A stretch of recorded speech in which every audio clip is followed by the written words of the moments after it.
during this time period, you have to remind yourself the dates and times and who is using these social media platforms like TikTok, which is primarily young people. And a lot of course, experts in the security world and in our world too, like Rick Grinnell said, don't have that app on your phone because of the tracking ability of the Chinese Communist Party.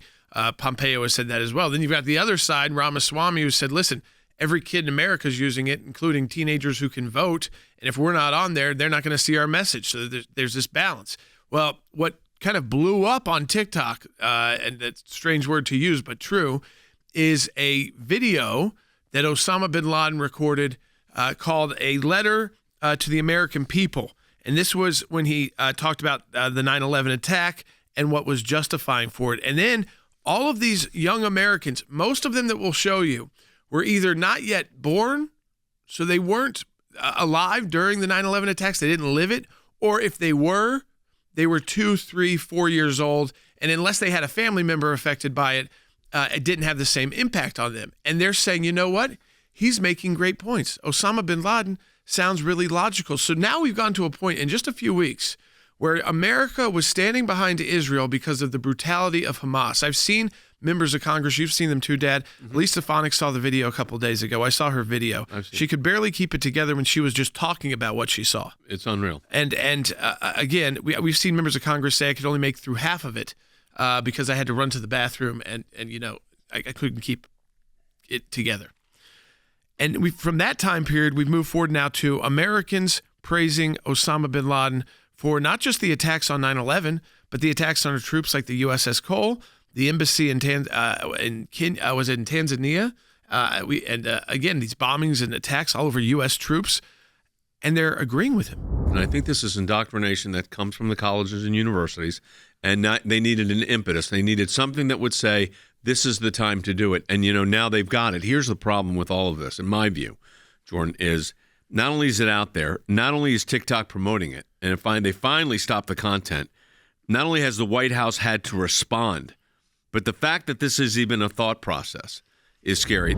And you're seeing on TikTok these young Americans putting it on video, public video, their reaction and praise of his letter.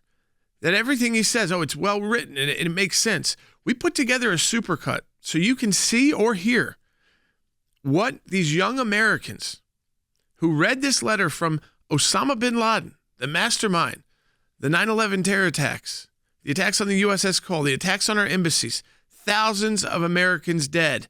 Afghanistan, think about the war there to rout out bin Laden ultimately and to, of course, eventually kill him in Pakistan.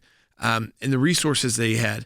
And they are listening to him as though he is a rational actor. So I want you to listen if you're listening to the broadcast, and watch and listen now. This is different young people responding on TikTok after they read the letter. It is stomach churning.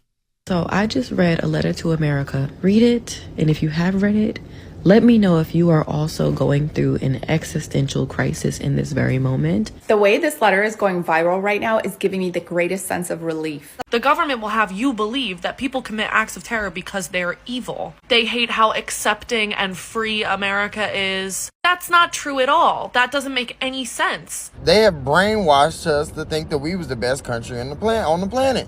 When in reality, we're the worst country on the planet. If you're Muslim and you've lived in the U.S. since 9/11, you know more truth than the typical citizen. Now it's all coming to light because of Palestine. I feel like I'm going through like an existential crisis right now, and a lot of people are. This letter is so well written and so reasonably structured. Like, everything he said was valid. These were not just having like just private discussion groups. These were, I'm going to go on camera forever and put this live video out there about how well-reasoned and true Osama bin Laden, a madman, a billionaire turned Islamic terrorist, was about America. What does it say about the country? What does it say about a generation of people that have been totally brainwashed? What does it say about our education system? What does it say about our colleges and universities? I'll tell you what it says: nothing good. This is the great problem right now. I think we're at an existential. You know, that one of the women in the TikTok said, you know, she's having an existential moment. I'll give you an existential moment. You want an existential moment? 3,000 Americans killed in about an hour when 2 planes by Islamic terrorists smashed into buildings. They took airplanes and turned them into bombs. You want an existential crisis? I'll give you an existential crisis, okay? The Pentagon was attacked. You want an existential crisis? I'll give you an existential crisis. They were aiming for the White House also, but that plane went down in Shanksville, Pennsylvania. There's an existential crisis. You want an existential crisis? 1,200 Israeli citizens killed by Hamas terrorists in the course of less than an 8-hour period of time. You want an existential crisis? I'll give you an existential crisis. Hundreds of Democratic staff members walk out on their congressmen that they work for because those members of Congress happen to be pro-Israel.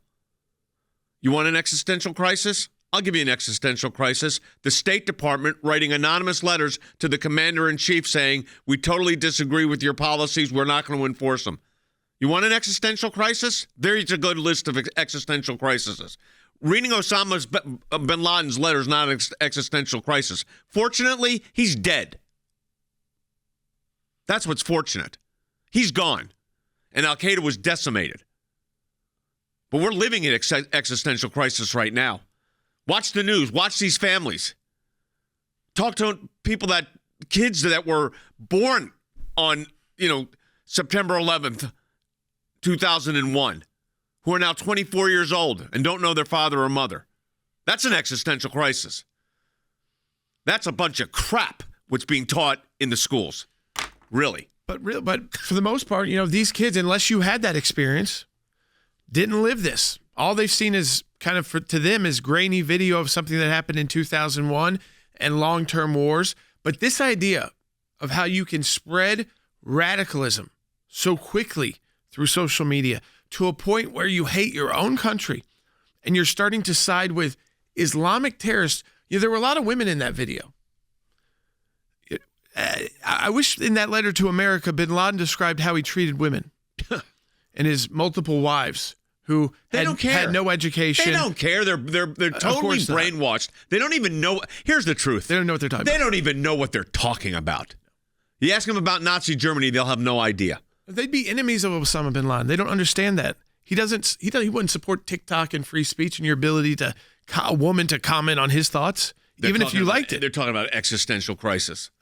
Okay, I give you an existential crisis. You're living in a kibbutz and somebody comes in and butchers your children in front of you or puts them in an oven and bakes them. That's an existential crisis. What you're learning in your university is a bunch of nonsense. These professors, you know what they need to do, these presidents, which have no backbone at these universities? I'd like for one to come up and condemn what's going on now. One.